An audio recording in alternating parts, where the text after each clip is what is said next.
बिस्मिल्लाहिर्रहमानिर्रहीम। अस्सलाम वालेकुम मोहतरम सामीनो नाजरीन, उम्मीद है कि आप सब खैरियत से होंगे।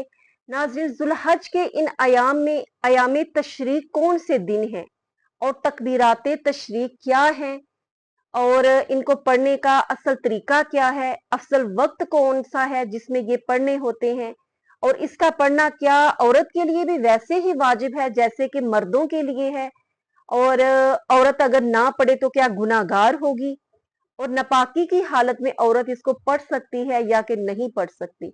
इन तमाम मसाइल पर बात करते हैं।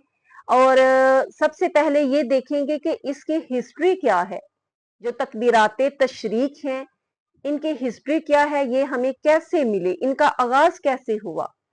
तो इस सब पर बात करने के लिए सबसे पहले गुजारिश है कि अगर आप पहली दफा आए हैं तो मेरे चैनल को सब्सक्राइब कर दीजिए, ताकि हर न्यू आने वाली वीडियो का नोटिफिकेशन सबसे पहले आप तक पहुंच सके।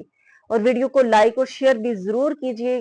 और क्योंकि ये छोटे छोटे अमाल ही जो हैं अच्छी बात दूसरों तक पहुंचाने के, ये हमारे लिए सदका जारिया बन जाते हैं। तो सबसे पहले हम ये देखते हैं कि जो तकबीरात तशरीक है, इनका आगाज कैसे हुआ।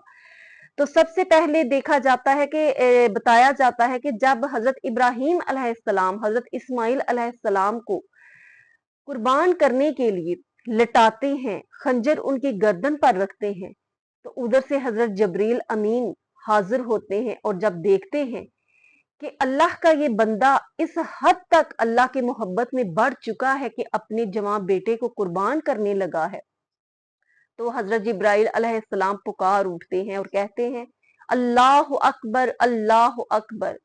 और हजरत इब्राहीम अलैहिस्सलाम उसके बाद कहते हैं ला इलाहा इल्लल्लाह वल्लाहु अकबर। और हजरत इस्माइल अलैहिस्सलाम जो लेटे हुए थे कुर्बान होने के लिए अल्लाह की राह में, वो पुकार उठते हैं अल्लाह अकबर व लिल्लाहिल हम्द।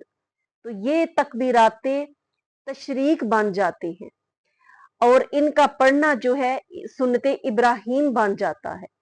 और नाजरीन, ये जो अयाम है इस महीने में, वो 9 जुल्हज से लेकर आगे 10, 11, 12 और 13, ये 5 दिन जो है ये अयाम तशरीक होते हैं, जिसमें हमें तकबीरात तशरीक जो है वो मुसलमानों को पढ़नी होती है। और इसका पढ़ने का जो वक्त है वो 9 जुल्हज की फजर से के बाद से शुरू होता है और 13 जुल्हज की असर का जो वक्त है उस तक ये खत्म होता है। इस तमाम अरसे में हर फर्ज नमाज के बाद, सिर्फ फर्ज नमाज के बाद जब सलाम फेरें तो उसके फौरन बाद जो है ये पढ़नी होती है। और ये जमात के साथ जो नमाज पढ़ते हैं उनके लिए ये जरूरी है। अब जमात के साथ नमाज तो जाहिर है मर्द ही पढ़ते हैं। मर्द जब जमात के साथ नमाज पढ़े फर्ज, तो उसके फौरन बाद सलाम फेरने के बाद ये एक दफा कह लें, ये वाजिब है। और अगर 3 दफा कहें तो ये और ज्यादा अफजल है, और ये वाजिब है कहना। और जमात के साथ पढ़ना उसके बाद कहना वाजिब है। औरत जो है उसकी जमात नहीं होती, ना ही औरतें जमात के साथ पढ़ती हैं, इसलिए औरत के लिए ये पढ़ना वाजिब नहीं है। अगर औरतें इमाम के पीछे अलग से मस्जिद में पर्दे में नमाज जमात के साथ नमाज पढ़ रही हैं तो वो भी पढ़े, और आहिस्ता आवाज में औरतें पढ़ेंगी और मर्द जो है वो ऊंची आवाज में पढ़ेंगे। और तन्हा औरत जब पढ़ती है नमाज, या मर्द अगर तन्हा पढ़ते हैं, तो फिर उनसे वाजिब जो है वो साकत हो जाता है। वैसे अगर पढ़ें तो अजर है, अफजल है और बाइसे सवाब है, इसमें कोई कबाहत या गुनाह नहीं। जाहिर है कलिमात हैं बहुत आला दर्जे के, तो वैसे औरत के लिए इसका पढ़ना वाजिब नहीं है। अगर नहीं वो पढ़ती तो वो गुनाहगार नहीं है, क्योंकि इसका पढ़ना जो है वो जमात के साथ नमाज के साथ मखसूस है। इसलिए वो औरतें जो कि नापाकी की हालत में हैं, वो इसको फिर जाहिर है जब नमाज नहीं पढ़नी तो ये भी फिर उसके साथ ही जाहिर है नमाज के बाद पढ़नी होती हैं, और औरतों के लिए इसका पढ़ना वाजिब नहीं है। अगर वैसे वो इन अयाम तशरीक में वैसे कलिमात को पढ़ती रहती हैं तो अजर अजीम है, पढ़ना चाहिए।